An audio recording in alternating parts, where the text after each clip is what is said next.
السلام عليكم خوتي خواتاتي، عوجتكم دروكا جيت نشارك معكم كما شفتوا في الاول الفيديو في الاول واحد العصير اللي كيجي رائع. واخا نعيا ما نشكر لكم، يعني واخا نعيا ما نشكر لكم ما غاديش نوفي في حقكم هذا العصير.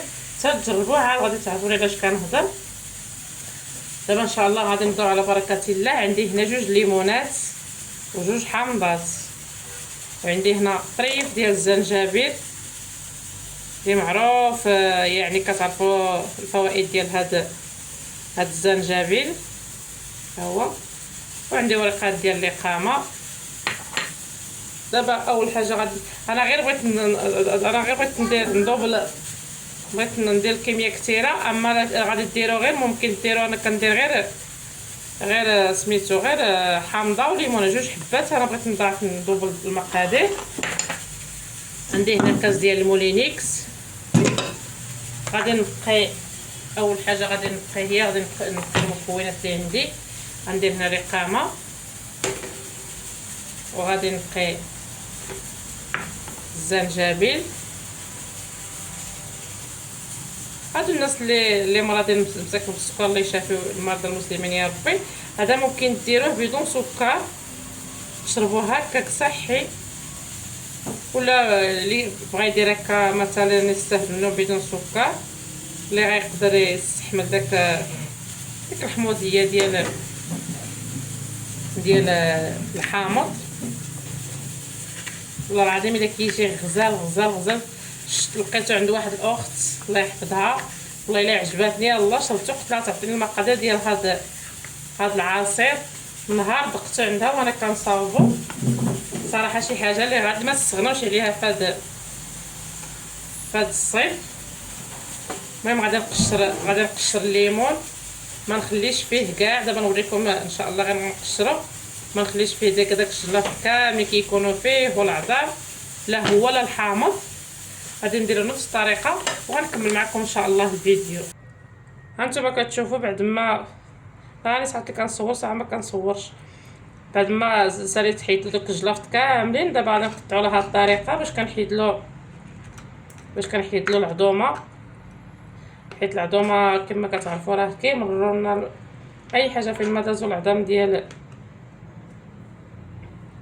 الحامض او الليمون، يعني كيمرروا.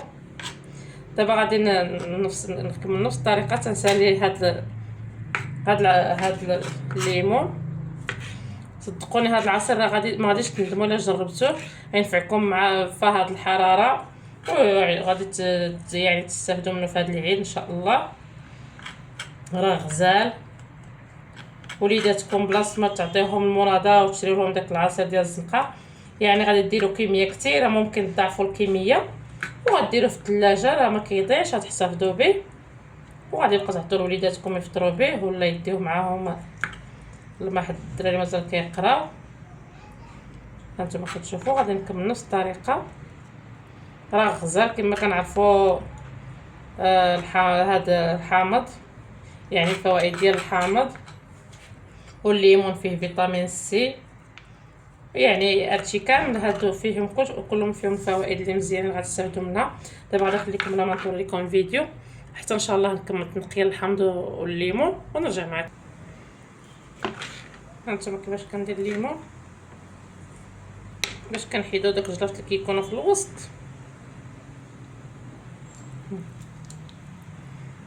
كنحاول نشوف ياك ما فيه شي عظام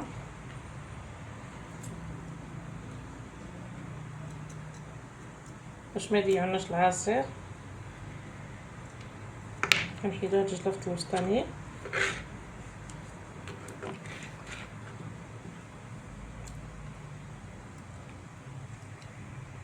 غادي نبقى نفس الطريقه وغادي ندوزو باش نديرو الكميه اللي عندنا ديال السنيده. عندي هنا اطرو ونص ديال الماء، راه قريبه ل2 اطرو. ودابا غادي ندير اللي كان في الثلاجه، غادي نديرو دابا الكميه ديال السكر اللي عندنا. غادي ندير هنا انا 2 كيسان ديال العنبه. راه ما غاديش يجيكم تقولوا حلو، ولكن ممكن تنقصوا. ممكن تنقصوا تطحنوا تشوفوا. انا غادي ندير 2 كيسان حيت درتو ودرت غير كاس وجاني ناقص السكر.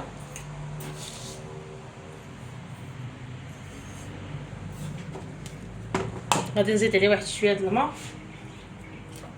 غير شويه، وغادي نخلي المكونات ديالنا حتى يتعسلوا لنا مزيان بوحدهم. غادي نخليهم قليله واحد نص ساعه، ممكن ماشي ضروري تخليهم يخمروا، ممكن ديروهم في بلاصه اللي تطحنوا بشحال ما كيتعسلوا كيجيكم العصير زوين باش كيطلقوا بعضياتهم. دابا غادي نخليوهم هكا حتى يطلقنا مزيان، تعسلنا هاد السنيده، وغادي ندوزو ان شاء الله باش نطحنوا غادي نطحنوا وغنصفيو باش تشوفوا الشكل النهائي ديال العصير ديالنا ان شاء الله. دابا بعد ما هانتوما كتشوفوا كيبان لكم السكر راه داب. دابا غادي نطحنوا الخليط ديالنا مزيان، بسم الله. دابا غادي نطحنوا ونرجع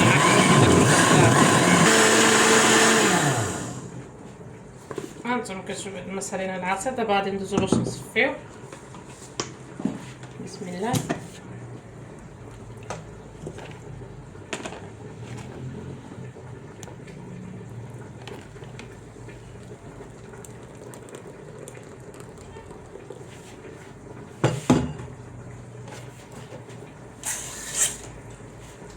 غادي نصفيو باش الا بقاو شي جلوف ولا شي حاجه هانتوما كتشوفوا. المهم دابا غادي نصفيو العصير ديالنا مزيان وغادي نرجع باش نوريكم الشكل النهائي باش ما يطولش عليكم. وهذا هو العصير ديالنا اللي طلع ما شاء الله. شتي كطلع يا الخوت، يعني واخا نعيا ما نشكر لكم حتى تذوقوا هذا العصير. عاد غادي تشوفوا علاش كنهضر، يعني طلع ما شاء الله غزال عطا كميه. شوفوا القرعه كيفاش راه قداش دايره، راه داير فيها يطرو نص و200 سنتيمتر ولا سميت بحالها. المهم داكشي اللي كيكون فوق الاخر تقريبا 2 لتر. هانتوما كتشوفوا راه كتجي يا سلام. غير صدقوني جربوا هذا العصير راه ما تندموش عليه، غير جربوه راه كيجي منعش. شوف كيفاش كيجي، شوف كيفاش كيجي من داخل، كيبان لك داك الحبيبات دوك الخضر ديال الاقامه. يعني اش نقول لكم، جا غزال. الا وصلتوا حتى لهنا ما تنسونيش بواحد الكومونتير، واحد لايك يحفظكم فضلا منكم ليس امرا، وفضل الاخر بارطاجيو مع الاهل والصحاب باش تعموا الفائده. علاش لا. يلا خليتكم في امان الله وحفظه، مع السلامه.